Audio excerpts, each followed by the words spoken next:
Welcome back, everybody, to the Fearless Training Raw Knowledge podcast with your host, myself, as ever, Alex Connor, where we talk everything training, nutrition, and lifestyle collectively. Hope everyone's doing well. It does seem, once again, that we are making a few positive steps in the right direction.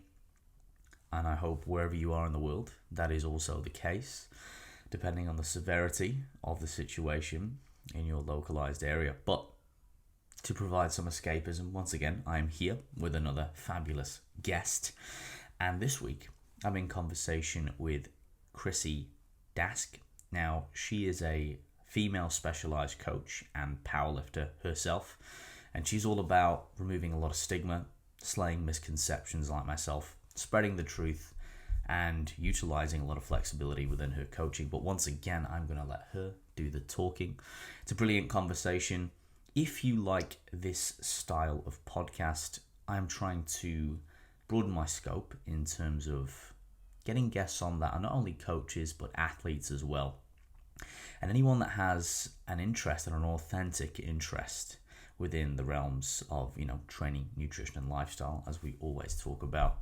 So that might be companies that help out and create a positive impact. That might be other practitioners, educators, communicators, etc. So anything that is on the fringes of this, I want to get in an interview. So let me know what you think if you enjoy these more interview style podcasts with a lot of people who provide, a positive influence and are genuine in their approach. Let me know. I'll do a lot more of them. And if you do have any recommendations, make sure that you head over to my website or catch me on social media. So the website's Fearless Training United, or social media on Instagram with fearless_training, or obviously Facebook Fearless Training as well. Links are all in the description. And give me some recommendations. Let me know your thoughts. Leave some positive feedback. Obviously, jump into iTunes, Spotify, wherever you listen to, and leave a positive review as well, as that really, really helps out. And I will endeavor to keep bringing you quality content and that of which you would like to hear in terms of guests and anything other than that too. Anyway, as always, guys, just a quick reminder, the Academy is there. It's the Netflix of fitness, and we're just getting started. If you want to learn more about that, you can click in the link in the descriptions. I'm putting weekly content out on my YouTube channel, as always, entertaining and educational. And I appreciate everyone's support once again. I hope everyone is keeping well and healthy in these times as we climb into some more positive horizons. Thank you again for listening, and without further ado, please enjoy my conversation this week with Chrissy Dask.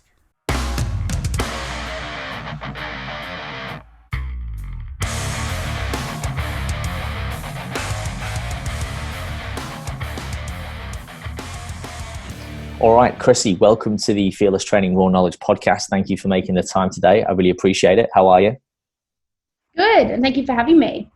Absolutely, my pleasure. All right, let's start off with the main question, as we always do. Give people a bit of a synopsis about who you are, what you do, and more importantly, why you do it. Okay, so I'm a strength and powerlifting coach.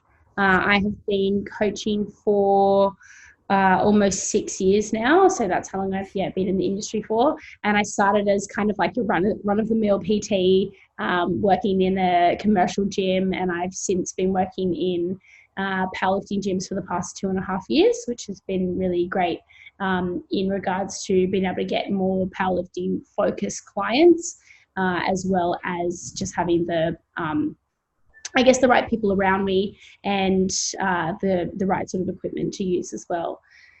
I train females only, so I'm a female only coach. That's mainly because females were pretty much the only people to come to me. So that was more that than me choosing to only coach females. But that's the sort of direction that I went in, and I really enjoy having a group or a team of females that support one another.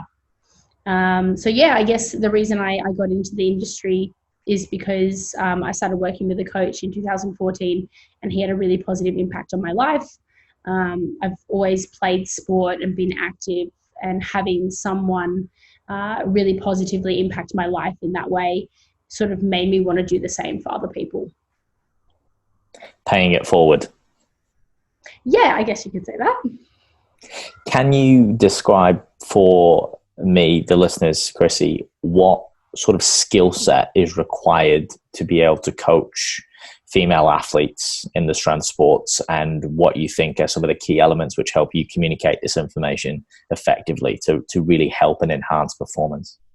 Mm-hmm.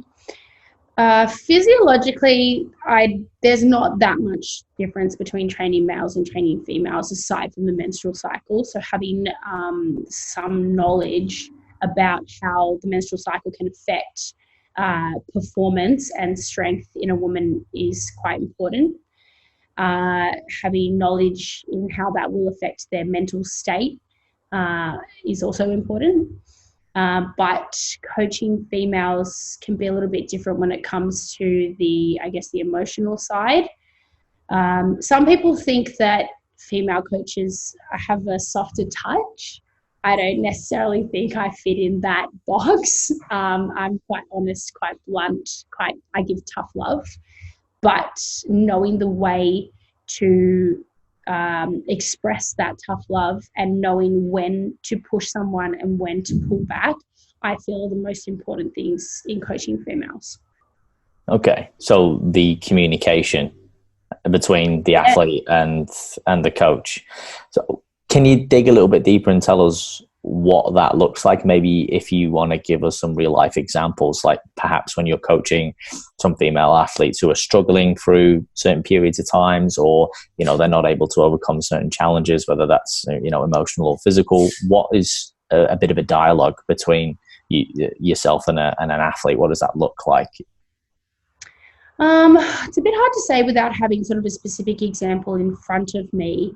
But I guess, it might be, having empathy for a client who has children and is struggling to get all of their sessions in because they need to spend time with their kids, whether they're sick or they're, taking up more time than usual for whatever reason, and being able to, approach their training, whether that's condensing their sessions or reducing their sessions, or, consoling them, telling them that it's okay that they're missing a session, or that they haven't been able to get their food in, or they haven't been tracking their intake, or whatever it is, without making them feel like pitied, I suppose, but doing so in a way where they feel understood and empathized with, and giving them practical solutions to the issues that they're facing, whether that be doing a session at home, or taking a couple of days off tracking, or hitting, calories instead of hitting specific macros. That would be a sort of example I would give. Yeah, no, great. And to springboard a little bit further along a different line of inquiry, what do you think are some of the biggest misconceptions for perhaps females listening about females lifting weights that you generally come up against or get resistance on? Because I know this is quite a big topic. I can see your facial expression changing. So please do not hold back. What do you think are the disbeliefs that are happening? The biggest one is that as soon as you lift a weight, you're going to get bulky. That's the biggest one. And I've seen, people in the industry almost get annoyed at that because, if they are considered bulky, they probably don't care, but they're like, hey, it took me like 10 years to get like this, and you think you're going to lift, weights for a couple of weeks and suddenly turn into that. Like, it doesn't happen that way. So I'd argue that that's probably the biggest misconception. Yeah, 100%. What are some of do you think, the lesser known ones that do occur, or perhaps something or a couple that are not so obvious that you have come up against with perhaps new clients that are wanting to lift weights? I think probably that once you get started with training, everything gets easier, I guess. And obviously, the principles of training, including intensity and progressive overload, tell you that everything needs to be at a certain intensity or a certain level of hard, for it to be, for your body to adapt and make progression. So I think that's probably maybe another one that people think that, if their skill set gets better, which it definitely will, that training gets easier, but training is always going to be it's always going to be a push. It's always going to be challenging because that's how it needs to be for you to, make progress or, progress in your strength. And because I am a strength coach, that's something that I guess they need to come to terms with for sort of the long term, that training is always going to be a challenge. And there's days where you might be really tired from work or you had a shitty sleep or whatever it is. And, you still got to come in and do the hard yards kind of thing. Yeah, I think we can all relate there. A lot of more experienced lifters, especially sometimes you have these stories that you tell yourself in your head. I think a big one that some people might be able to connect with is, if I train in the morning, I'm not going to be as strong.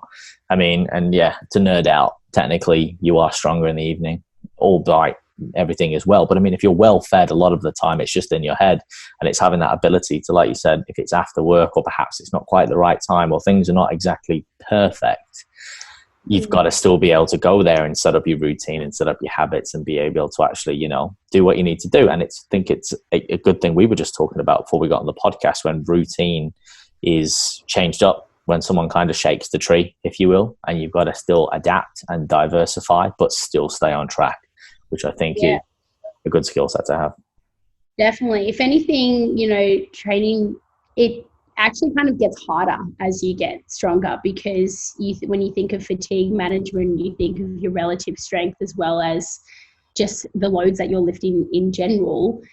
They get heavier and it gets harder, and that takes more mental strength as well as more fatigue management. So if anything, it does get harder. It's sort of easy when you start and you progress really fast. So if anything, it does get more challenging. But I guess by that point, you hope that you've built like a love for the sport or the feeling or whatever it is, and that keeps you going. Yeah, this is true. It's a double-edged sword, and the room for error becomes very minimal when you're getting to the fine end of the pencil, so to speak. Chrissy, what are some of the biggest mistakes that you see beginner lifters, and if we can make it specific, female lifters or power lifters make when they enter the industry, whether it's with your coaching or not? What have your observations been, and how do you think people can avoid making these simple mistakes? Yep. Definitely not following a structured program or not getting a coach straight off the bat. When you think of, I'll talk in a powerlifting sense. When you think of getting better at squat, bench, and deadlift, it's a skill set like anything else. It's like playing the piano. You practice, you get better neurally at those skills. And so, practice is really important, but having a trained eye is also important. That I'll use that example. If I was going to, I've never played piano in my life. If I was going to play, I would get a tutor. There's no way I'd just go in blind, because it's going to take me longer and it's going to be so much more challenging for me. So definitely utilizing a coach straight off the bat is something that you want to do. And I guess, a lot of people don't necessarily want to just do powerlifting. They want to get stronger. They don't necessarily want to compete.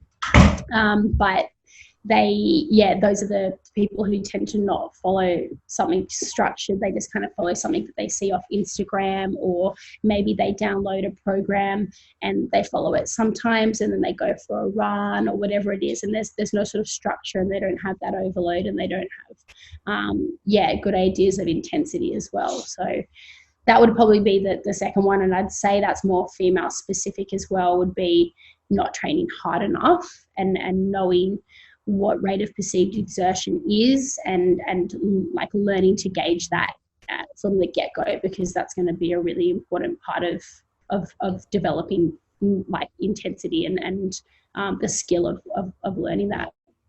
Yeah, no, for sure. I think people really underestimate the power of having, a coach and some guidance and some accountability and structure, even in the early days, because as you said, that was a really good example with the piano. You can really fast forward your success and really, stop yourself running into those basic issues, which are really, you don't need to make them. And you can put yourself straight in the game, so to speak, much faster rather than continually waiting, I think. So that's a good point. What are some of the biggest challenges that you've personally faced in your career to date, and how have you overcame them, and what have you learned from those challenges? whether that's mentally or physically or other? As a coach, do you mean, or as an athlete? As an athlete. As an athlete, personal challenges. I think, I mean, everyone goes through periods of their motivation ebbing and flowing. Sometimes I call this thing post-comp blues. I've only had it once. Many of my clients have had it. And basically it's you finish a competition, you're on a high, you can see all the hard work that you've done over the however many weeks, come to fruition in that competition setting, and then you feel a bit lost straight after. You go back to doing sets of 8 or 10. It's not as fun, and you sort of think, where am I going now? What am I doing? So I've definitely faced that after competing. That's definitely been a struggle of mine, and I know other people, like I said, my clients have been through that as well. So continually having a goal to some extent, I believe, is important. But on, I guess, the other side of that coin is, learning to fundamentally love training and finding that discipline for it, so that you don't need a super specific goal to work towards all the time, because that way your training will become more of a habit and something that you just do, and something that's part of your identity, as opposed to something you do just to achieve a specific goal. For sure. So that would be one challenge that I've definitely faced. I'm just trying to think if there's any others. I was speaking to my own coach, Will Berkman, recently about this, and I guess I'm maybe it's luck. I don't know. Maybe it's something that I've drilled into myself from a young age. I did gymnastics for 10 years as a child, and so training and having that ongoing discipline to just get in there and do it regardless of how you feel is something that just comes quite naturally to me. So yeah, I guess that's probably the biggest challenge that I faced. I'm sure there's been other small ones, but nothing that I haven't been able to overcome. Yeah, no, understandable. And the gymnastics background would have taught a lot of discipline, especially if you've done it for 10 years, because again, there's a lot of routine habits and behaviors ingrained. And if you're training at a high level as a gymnast, it takes an extreme amount of discipline and dedication. I'm very fascinated with the gymnastics and the athletes, and the adaptations of their training is unbelievable. Sometimes a bit too far in Russia, but what are they saying? Nothing. A fear factor when I did it, because our coaches were quite tough. So you sort of don't want to let anyone down. Well, exactly right. There's a lot of pressure at that point. Would you ever, just a side question, would you ever compete in physique sports? And depending on the answer, what is it you love about powerlifting? Like, is it the way you make it, just ripping some heavy weight off the ground? Is it empowerment? Is it the fact that you can be, independent and build your confidence, that you can be strong? Is it something else? Could it be just simple as I just like putting heavy objects up and putting them down again, as my friend used to say? No, I would never do physique sports. I've completely ruled that out. It's definitely not me to get up on stage and do the smiley dancey thing. Definitely not my style. I've got nothing against it though. But in addition, I'm not good at dieting. So to get to that point I just wouldn't make it. Yeah, no, understandable.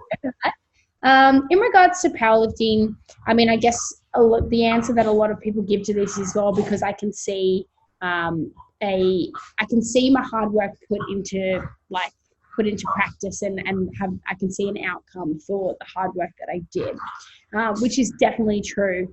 But for me, it's I guess not necessarily powerlifting specifically, but training, like I mentioned before, it's something that's become part of my identity. It's something that is so deeply ingrained in me now that I couldn't imagine myself not doing it. If I got injured or whatever happened, I would just find a way around it, I suppose. Like when all the gyms shut, we're very lucky we have a home gym here. But I would run, I would do whatever I could to keep training in some facet. So So I guess, and for me, it's just about fun. It's a really great community.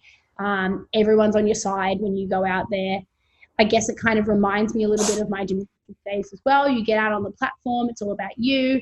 You're trying to, do something that you haven't done before and make yourself make yourself proud and it's just kind of, it makes me feel a bit badass. So there's that as well. Yeah, the one thing I've learned about the powerlifting community is they're very humble and they're a lot more welcoming, and there is politics, but there's a lot less politics than in the physique sport world. Obviously, when you look at the vanity in obviously physique sports versus a performance goal versus an aesthetic goal, and then we've got this sort of amalgamation now between the two. But even the fact that, a lot of people just like doing it, but they don't want to compete, they just like doing the movements. And I think that's fine too. We sort of these days, some people feel the need to categorize, people will be in the gym. Hey, what are you? Well, I'm a human, I just like to lift, and it's like, no, but what do you do? It's like almost you have to put yourself in a box. It's like, you've got to be a CrossFitter, you've got to be a powerlifter, a power builder, a bodybuilder. It's like, well, maybe I just like to lift weights, and maybe these are the movement patterns, but then who knows when that could change. So I think sometimes understanding, to quote Eric Helms, like the iron culture, and the actual culture of movement in general, that these are just three, and at the end of the day, if you enjoy it, it improves your health and it makes you feel better, then do it. Yeah. What I'd like to talk about now, Chrissy, is something that I found fascinating, and I know a lot of people find fascinating, is unpacking some of your daily rituals and routines. So could you unpack for us right now, perhaps like a typical day, because of obviously COVID-19, you've got a home gym, what your training and nutrition and lifestyle looks like from start to finish? So for example, when you wake up, if you have any specific morning routines that you like to do, when you train, what you eat, because it sounds simple, but it's something that I find fascinating, and I know a lot of people find fascinating, hence YouTube. People love to know what their favorite athletes eat, and and we know there's no secrets, but it's fun, and I think it's really good because it can inspire and also give people ideas. So sometimes reading between the lines is nice. So if you wouldn't mind, walk us through, take as long as you want, give us much detail, that'd be great. What's a typical day in the life of Chrissy at the moment? Oh, for sure. I'll just say first, I found that so interesting that how many videos there is on what I eat in a day of these popular, I don't know, influencers or athletes, whatever. I was gobsmacked by that. I found myself in a rabbit hole watching them once. I was like, why is this so interesting? Yeah, right. You're like, it's almost like subconsciously you're comparing, or like, could I optimize? But you know that there's no magic, but it's just, well, I guess it's human nature. It's just nice to know that, these people do this too, or that's a good idea, maybe I should try that, as just variety. Definitely for the ideas, for sure. So at the moment, I'll give you a day from recently, because things have sort of changed in our household quite a lot recently. So for me, I wake up in the morning at about 6. Alex and I, we just got a puppy. So first thing in the morning is feeding our dog and our puppy, and sorting all of that out. Then I will do client videos. So I like to do that first thing in the morning. That's when I feel my most productive. So I'll get back to all of my clients, give them feedback from their videos from the day before. So all of my client feedback's done within 24 hours. So that's the time that I do that. Then Alex and I will go for a walk together. So that's our government mandated walk time, I guess. And we'll take our big dog on the walk. So I do that. I'll grab a coffee on the way home. I get a skim cap. I don't know if people are interested in this. Yeah, no, I'm a skim cap man too, actually. Yeah, perfect. It's a good one. Yeah, so there's a coffee shop just up the road from us which does fantastic coffee. So simple pleasures. Yeah, it is, absolutely. Yeah, so we'll go around. We have some nice little walk tracks around our place, and the weather's been beautiful lately, so we've definitely been taking advantage of that. Grab a coffee on the way home and come home. From there, I'll usually do some program checks or write some programs. I've been doing Zoom calls recently with my clients as a group and individually. and I also have some with my team group, so Will and his clients. So one of those will definitely be happening. I've been spending a lot of time on Zoom lately. I don't know about you, but Zoom is my homeboy at the moment. So, and I love it. I really enjoy it. So I recently signed on to do the JPS mentorship. So I've been working my way through that. So I'll probably do, a module of that as my sort of study for the day. At some point I'll get caught up scrolling through Instagram. That's not a lie. That say that that will definitely happen at some point. I try to limit that to small portions through the day. But yeah, and I post on my story quite a lot. I don't know if you follow me on Instagram, but I tend to just sort of document my day, which is weird because people generally ask me to do that. And I find, I think that my day-to-day life is quite mundane, especially at the moment. But that's fine. If that's what people want to see, I will carry on. Yeah, I think day in the life is popular. Yeah, definitely. Very. So yeah, I'll eat. I'm not a huge morning eater, so I wouldn't eat until around 11, and I'll probably have an omelette and some fruit and yogurt or something like that.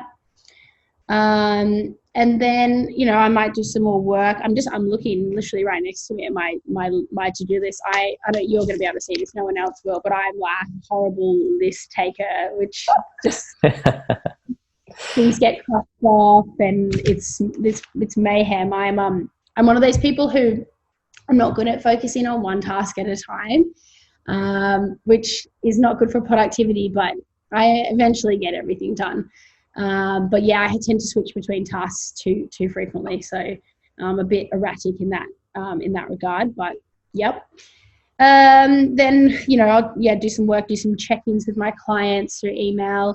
I use Loom a lot, which I think is really great. So something else. Then I'll eat, and that will be my pre-workout meal. So I might have cereal or a smoothie, something super high carb. I'm a big carby girl.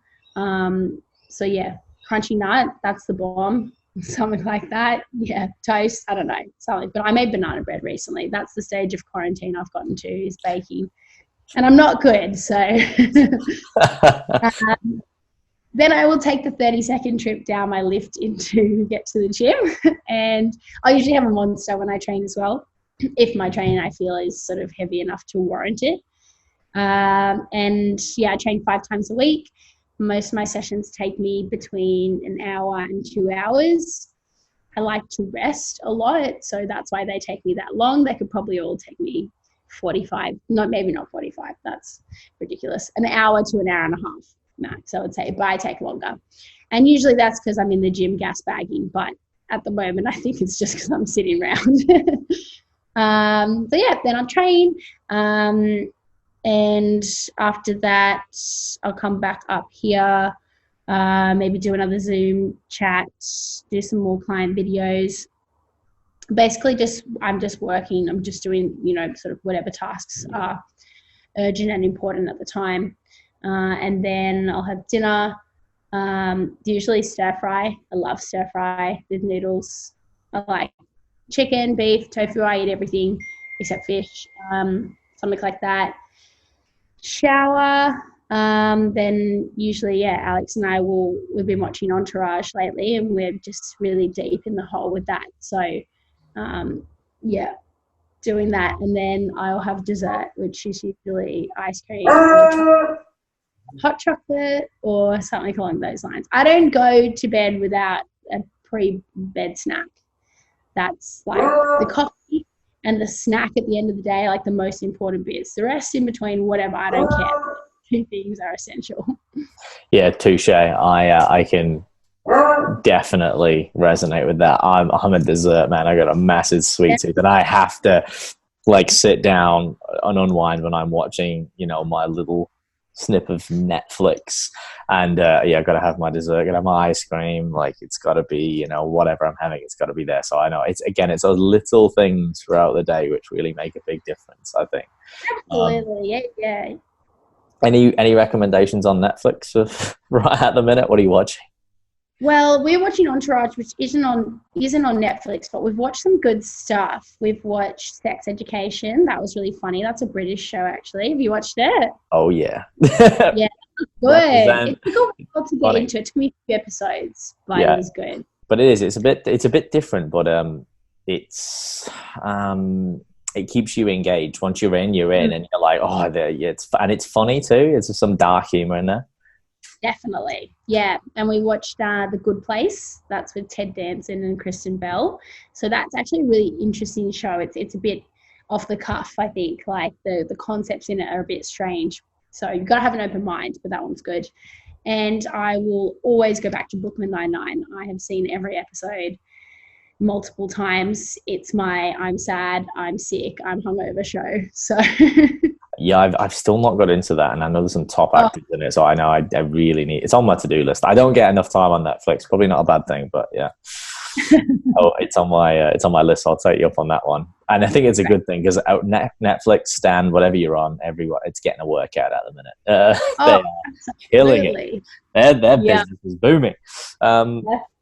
What because again I know some of the more strength-based athletes will be interested in this. What equipment do you use, like specifically for like your belt, your knee sleeves? Are you an SBD girl, like a Enza? What's your go-to? Mm-hmm. So I have an Inza belt. It's the Forever 10 millimeter belt. Mm-hmm. I've had that since I started powerlifting. I actually had a belt before that just for training, which wasn't very good. I won't say the brand. And yeah, so my Inza Forever belt, I actually considered getting a new one recently, but there's no need. It's such a good belt. It's going to last me a lifetime, I reckon. So I wear that. I've got a couple of pairs of SBD sleeves. So I honestly wouldn't get any other brand of sleeves. Absolutely no way. So yeah, SBD sleeves. I've heard the SBD belt is pretty good, but it's a bit more heavy duty. So there's that. I have an SBD suit as well, which I wear only on comp day. I have a thing about wearing it on other days. I refuse to do it. I know a lot of people do, but I don't know. I'm superstitious maybe. So yeah, suit, and I just wear flat shoes. In fact, I don't wear any shoes when I train. I'm a barefoot gal. So yeah. Yeah, no, that's pretty cool. You can't beat that. I like the old just wearing the socks as well. For the most part, I know the powerlifting gym that I used to train at a lot at Hold Your Own. You might know of it. Yeah, we just sort of walk around with no shoes on. I mean, you can't do that at a normal gym, because people are like, what are you doing? But it's like, oh, you don't get it, man. Like, it's just... Gym, definitely not. There's a new product. They're actually going to stock them at City Strength, which you can buy them online or in the store. And they're called Skinners. So that's the brand. And it's kind of like a sock shoe thing. It's not even really a shoe. It's a sock that's got a grippy bottom.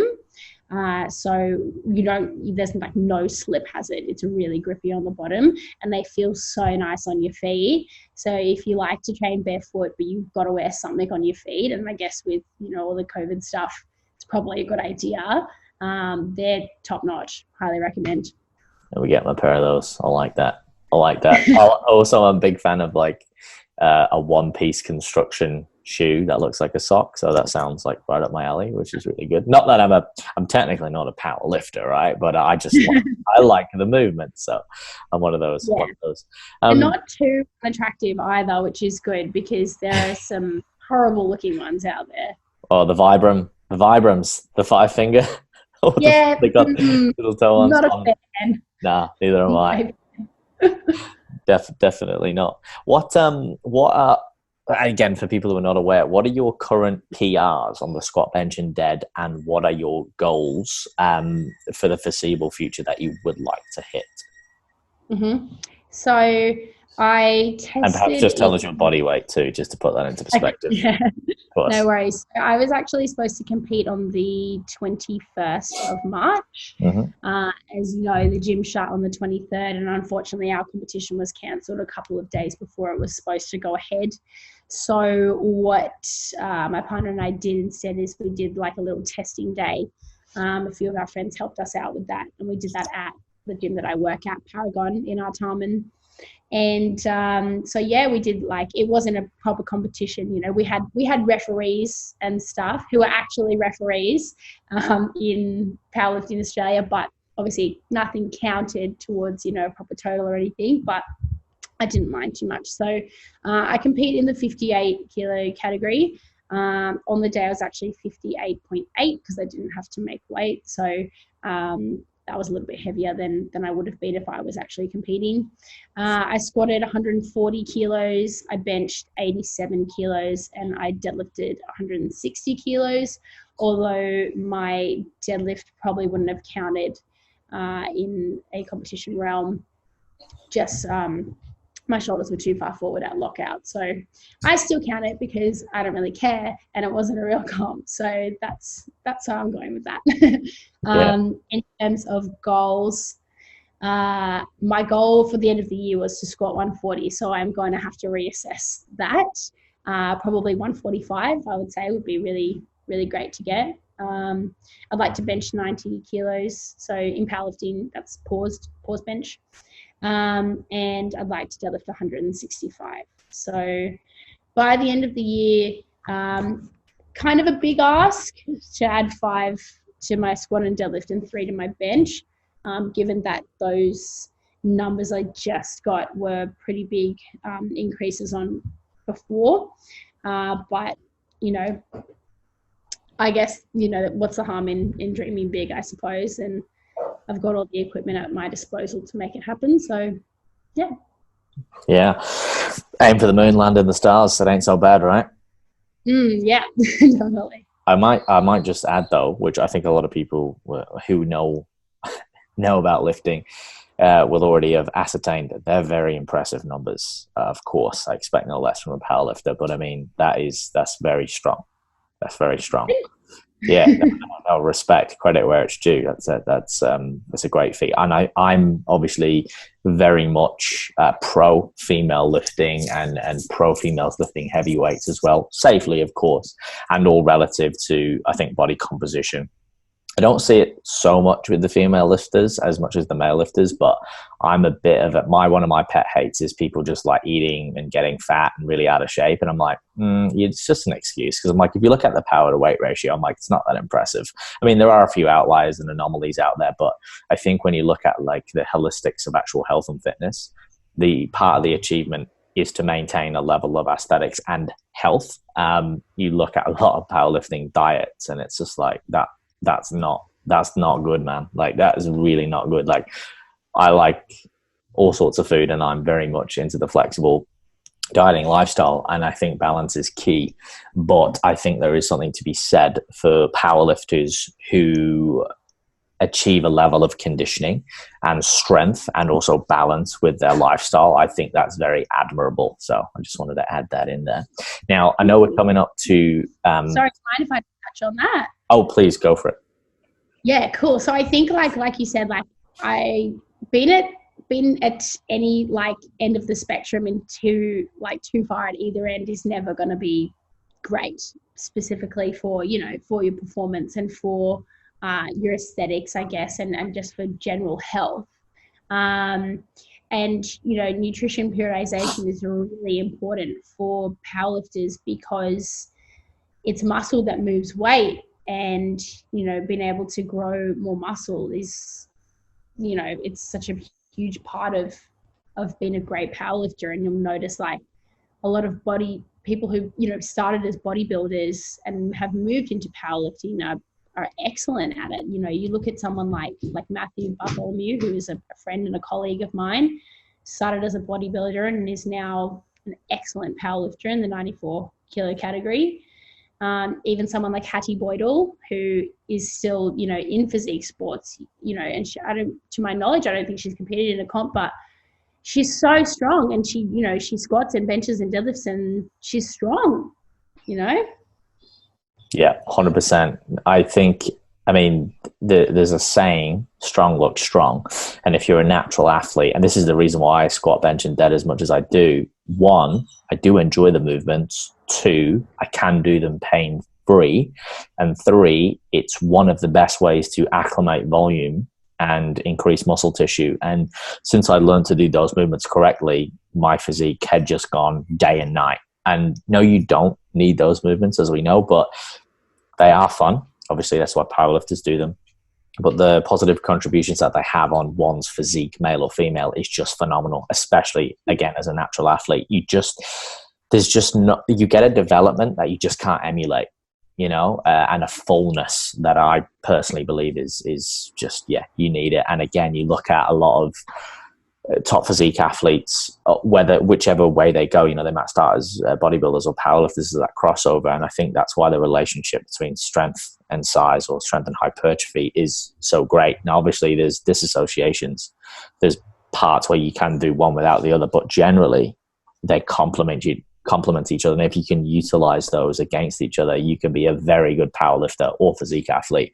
Or if you just want to get big, jacked and strong, squat, bench and dead. We're just in the choir here, so yeah. I get, it's like, I think I was guilty of, in my early days of coaching, I would perhaps, maybe I was too pro squat, bench and dead, to the point where maybe it was like, okay, maybe like these people don't enjoy it. They can do it safely. I would never compromise anyone's health, but it was like, nah, you don't really need to do it. Where now I'm like, hey, look, this is a good idea, but if you really don't enjoy them, like, we can do other variations, but here's what is on the table if you like these movements. And sure enough, people fall in love with them. The difference is not what you do, it's how you do it, right?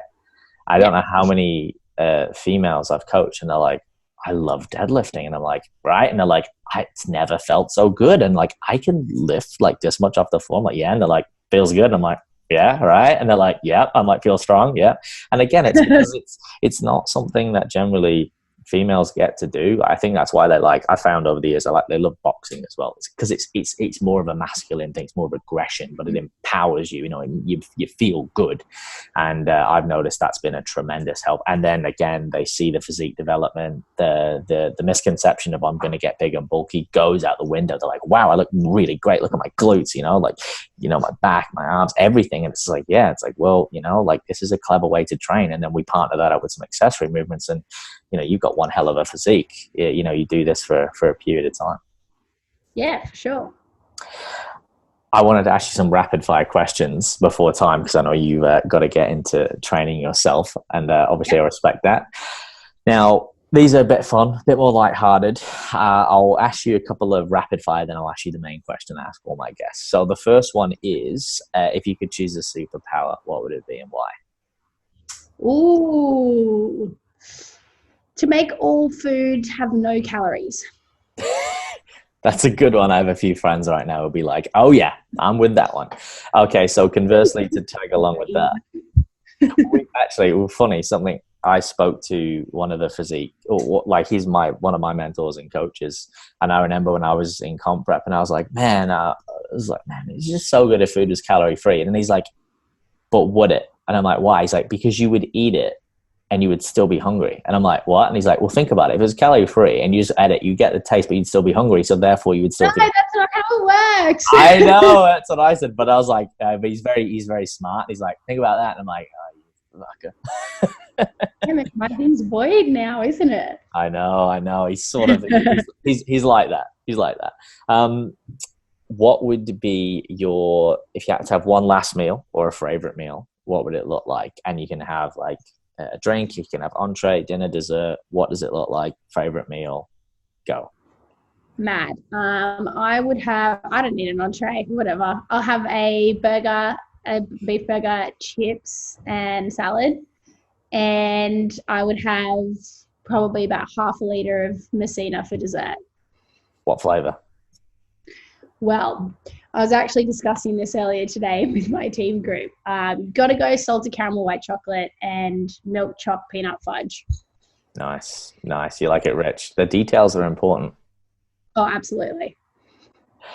And the last rapid fire question I'll give you is, if you could sit around the table or have dinner with someone dead or alive, who would it be? Who's the first person that comes to mind? Oh, first person that comes to mind. I answered this on another podcast, and I almost feel like I have to give the same answer. No, you can change. That's I can the say? great thing. Yeah, of course you can. There's no Oh, rule. quickly, but I feel like I need to think. You know, I want to say Drake because I love Drake, but I feel like he would be really boring. Do you know? Maybe just sing So, his song, maybe. yeah, well, I mean, yeah, if he just sat there and sang to me, that'd be mad. But my answer on, you know what, it'd probably be a comedian or something like that. Like, I don't know, like Jim Jeffries or Chris D'Elia or something like that. The answer that I gave on the other podcast was Donald Glover, aka Childish Gambino, just because I think he's a cool human. I actually think I'd probably stick with that because I think he's funny and talented and, yeah, just a cool guy. Yeah, no, for sure. And it's interesting. It's thought-provoking questions, these rapid fire, because you'll sometimes mull on them later on and you'll be like, actually, I'd do this or I'd do that or I'd eat that or I'd eat this. But that's kind of part of the fun, right? And my last question that I ask all my guests, which is a little bit more serious in nature, is can you identify a fear that you've had in your life that you've overcome? Can be small, can be big, what it was, how you overcame it, and how it's positively impacted your life by doing so. I don't know if this is a fear, more so probably an anxiety, and we sort of spoke about this before we jumped on. I told you I was a diagnosed insomniac at one point in my life, and I actually, you know, sort of developed this anxiousness before going to, oh, bless you, before going to bed, because I would have this fear that I wouldn't be able to fall asleep and that I would be like, you know, really tired and sad and everything the next day. So having to overcome that was sort of probably one of the most challenging things I've ever had to do. And there were multiple things that helped me overcome that. And one of them was seeing a sleep psychologist, which I would recommend to anyone who has had issues with their sleep. I think people, when they develop issues with their sleep, they just think that they're normal and that becomes their new normal. Yes. And it's because it's like we were talking about how important sleep is earlier and how we both rag onto our clients about how they need to be getting enough sleep and enough good quality sleep. So, seeing a sleep psychologist, getting vitamin D, sun on your skin in the morning, that was something that I implemented. And also affirmations for if I didn't get a good sleep, which would be something like, you know, what's the worst thing that will happen if I don't get a good sleep? Or, you know, I've had I've had a terrible sleep before and I've gotten through the day. So if that happens, I'll do it again. So sort of stuff like that. So yeah, it's, you know, a sort of sustained lack of sleep. New mothers would know about this. Is something that can really impact you in a negative way. So that was probably a fear that developed for me and something that I overcame with time. Yeah, there's a lot of value in that, and I think, I mean, that could be, you know, we could really go on about that. Perhaps that's something to talk about in a part 2, which I think would be good, because there's lots of other little things now that I'd probably like to digress on and unpack and get specific with. But again, for anyone listening, yes, serious guys, sleep. It's absolutely huge, and especially if you train, the list is longer than, you know, our arms in terms of the pros, and it's such a powerful tool, yet such an underrated one, and it's because we take it for granted, and it's free, and it's not sexy, and you can't sell it. But I think that's good that you're getting the message out there, and I think, you know, keep banging on that door, because eventually, you know, your clients turn around, and when that penny drops, it's like, you know what, I'm glad you nagged me about this, because this was worth nagging for. So thank you for sharing your experience with that as well, because I think a lot of people do suffer with sleep. I actually think the majority of people do have an issue, self-inflicted, I think, most of the time by technology and whatnot. But like you said, a lot of the time they're just basic, simple fixes, and creating an awareness around that, I think, is really important. So I think that's a really good way to close out. And for people who want to follow along with you a little bit more, social media handles, website, coaching, questions, queries, where's the best place to find you, Chrissy? Cool. I'm not super active on Facebook, so I'm mainly on Instagram. I'm at Chrissy Dask. And my website is www.chrissydaskfitness.com. And there's a coaching page where you can have a look at what I provide and put in an application.